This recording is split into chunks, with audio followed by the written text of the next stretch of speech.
The autumn wind carried salt from the distant harbor as Admiral Catherine Morrison's black sedan pulled into the coastal town of Millbrook. Her naval dress uniform, adorned with ribbons from 3 decades of service, felt like armor against the stairs that followed her car through the narrow streets. The weathered buildings hadn't changed much since she'd left for Annapolis, though their paint-chipped facades seemed to reflect the town's resistance to change. The marina's parking lot was nearly empty when she arrived for her father's memorial service. Kat took a steadying breath, adjusted her admiral's insignia, and stepped onto the weathered dock. Her polished shoes echoed against the wooden planks as she walked toward the yacht club where Captain James Morrison's final farewell would be held. Inside, conversations hushed like a receding tide.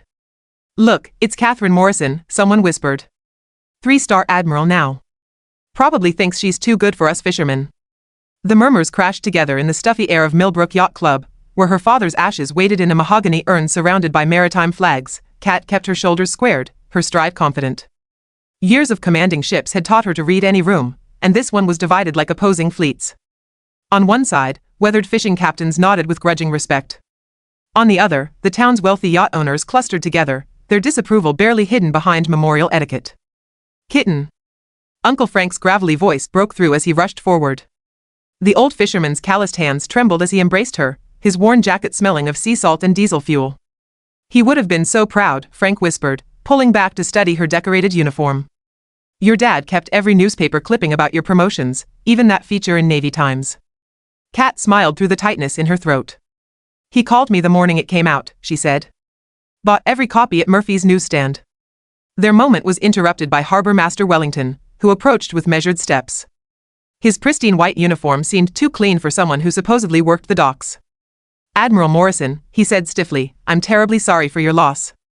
Your father was quite the character." The memorial service passed in a blur of maritime hymns and shared stories. Kat delivered her eulogy with military precision, her voice steady as she spoke of her father's 40 years fishing these waters. But beneath the composed surface, anger simmered. She knew what they were thinking, that she'd abandoned her roots for naval glory. After the service, Kat drove to her father's cottage on Harbor Road. The small Cape Cod house stood proudly despite its age, painted blue and white like the fishing boat her father had captained until his retirement. She'd offered many times to buy him something grander, but James Morrison had always refused. "This house holds our memories," he'd say. "Every storm, every calm tells our story." The cottage was exactly as she remembered, nets hung for mending, charts spread across the kitchen table, the smell of coffee and pipe tobacco lingering in the air. Kat sat in his favorite chair, overlooking the harbor where his boat had once been moored. Tomorrow she'd start settling his affairs, but tonight she just wanted to feel close to him again. The knock at the door came at 10:30. Kat peered through the curtain to see 2 harbor patrol officers standing on her porch. Officers Derek Russo and Sam Mitchell wore smug expressions that made her military instincts flare. She opened the door cautiously. "Can I help you?" "Ma'am," Russo drawled, his tone mockingly polite, "we've had reports of suspicious activity at this address. Mind if we take a look around?" "What kind of suspicious activity?" Kat asked, not moving from the doorway. "Step aside, lady," Mitchell snapped. "We don't need to explain ourselves to civilians." Kat's jaw tightened. "I'm Admiral Catherine Morrison, United States Navy. I'd like to see a warrant for any search of this property." Russo's face darkened. "Admiral or not, you're in our jurisdiction now. Step back or we'll arrest you for obstruction." "On what grounds?" Kat maintained her position. "This is private property, and you haven't articulated reasonable suspicion of any crime." "That's resisting right there," Mitchell snarled, grabbing her arm roughly and spinning her around. He slammed her against the doorframe, the impact sending pain shooting through her ribs. "You Navy types think you're so much better than local law enforcement. You're making a serious error in judgment," Kat said through gritted teeth, her cheek pressed against the painted wood. "I suggest you contact your commanding officer immediately." But they weren't listening. Mitchell cuffed her hands behind her back while Russo kicked over the porch furniture, scattering her father's carefully tended plants. "Looks like drug paraphernalia to me," Russo announced, holding up an old tobacco pipe. Neighbors had begun gathering, drawn by the commotion. Mrs. Chen from next door held up her phone, recording the arrest. "Stop filming," Mitchell shouted, lunging toward her. "Anyone else recording gets arrested too." The crowd scattered as the officers dragged Kat toward their patrol boat. Her uniform was torn now, salt spray mixing with blood from her split lip. But she held her head high, her dignity intact despite their efforts to strip it away. At the harbor patrol station, they threw her into a holding cell that smelled of mildew and despair. The concrete walls wept moisture, and a single bare bulb cast harsh shadows through the bars. Kat had been in worse conditions during her deployments, but the injustice of her situation burned hotter than any enemy fire. Mitchell leaned against the bars, his young face twisted with malice. Comfortable in there, Admiral? He drew out her rank like it was a curse. Sure is different from your fancy Pentagon office, isn't it? Kat studied him with the same analytical gaze she'd used to assess hostile vessels. His swagger couldn't hide the nervous twitch in his eye, the way his hands shook slightly when she met his stare directly.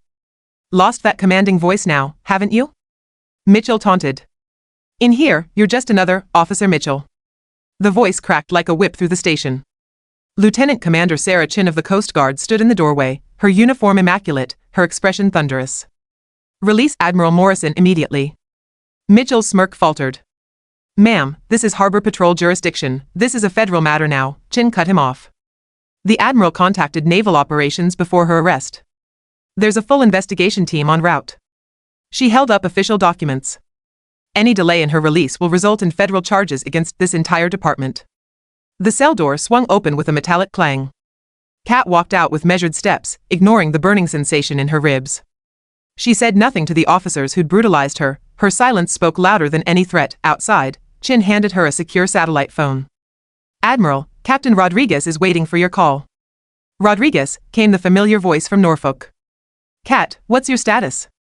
Conscious and functional, sir. The assault was witnessed by multiple civilians. They confiscated phones and likely destroyed evidence. I suspect the patrol boat's cameras may malfunction mysteriously unless federal oversight is implemented immediately. Understood. I'm scrambling a full investigative team. They'll be there by morning. Do you need medical attention? Kat touched her swollen lip, tasted blood. Negative, sir. I'm operational. Good. Because this ends now, Admiral. No one touches one of my officers without consequences. The next morning brought a convoy of federal vehicles to Millbrook. FBI agents, Naval Criminal Investigative Service personnel, and Coast Guard investigators swarmed the harbor patrol station. Kat watched from her father's cottage as they carried out boxes of evidence, their presence turning the quiet town into a buzzing hive of activity. Harbor Master Wellington arrived at her door within hours, accompanied by Mayor Patricia Blackwood. Both wore the forced smiles of politicians in damage control mode.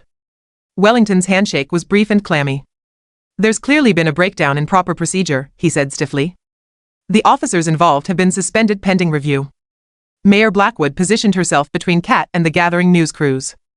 Now then, she announced, if you'll excuse us, the Admiral and I have some private matters to discuss. They settled in Kat's father's living room, the maritime charts and fishing photos a stark contrast to their expensive suits. Blackwood leaned forward with predatory intensity. Let's be realistic, Admiral, she said smoothly. These things happen. Young officers get overzealous. But Millbrook is a small community. We take care of our own, and we expect the same consideration. Wellington nodded. Property assessments can change unexpectedly. Harbor permits can become complicated. Coast Guard inspections can become very thorough. Kat stood slowly, her presence filling the small room. Both officials tensed. Let me give you a reality check, she said quietly. I've faced down enemy submarines and hostile aircraft. I've commanded battle groups in active combat zones.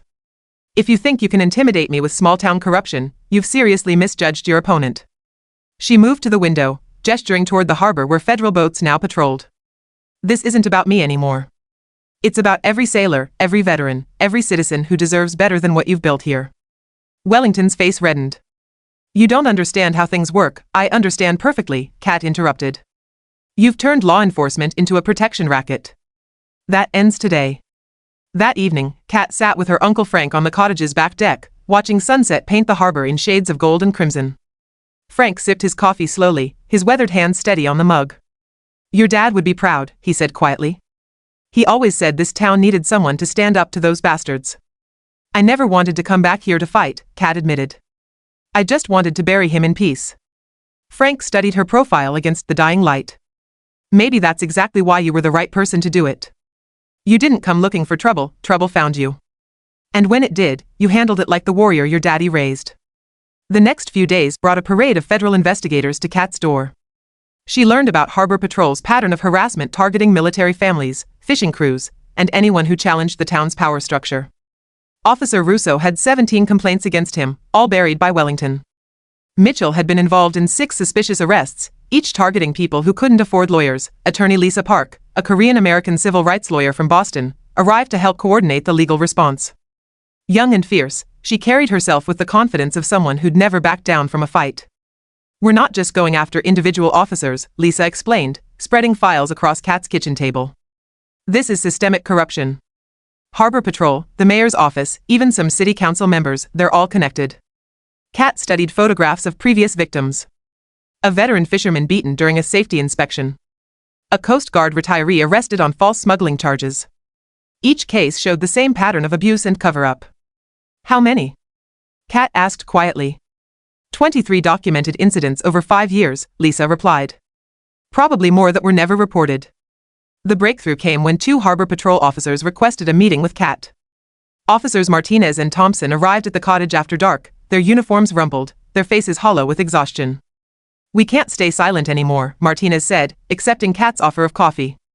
"What they did to you was the last straw." Thompson nodded grimly. "Russo and Mitchell aren't just brutal, they're criminals. They've been shaking down boat owners for protection money, stealing from evidence lockers, even running drugs through the harbor." "Wellington knows?"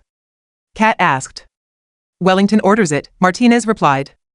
"He gets a cut of everything. So does the mayor. They've turned our department into their personal enforcement arm." Kat leaned back in her father's chair, processing the implications.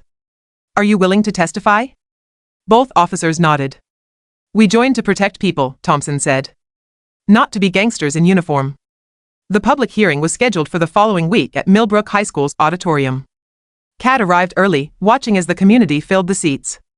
The division was clear: fishing families and veterans on one side, yacht club members and city officials on the other. Harbor Master Wellington sat at the defendant's table, flanked by expensive lawyers. His uniform was perfectly pressed, his expression one of wounded innocence. Mayor Blackwood occupied the front row, her political smile never wavering despite the federal agents positioned around the room. Kat took the witness stand wearing her dress uniform, every ribbon and medal catching the overhead lights.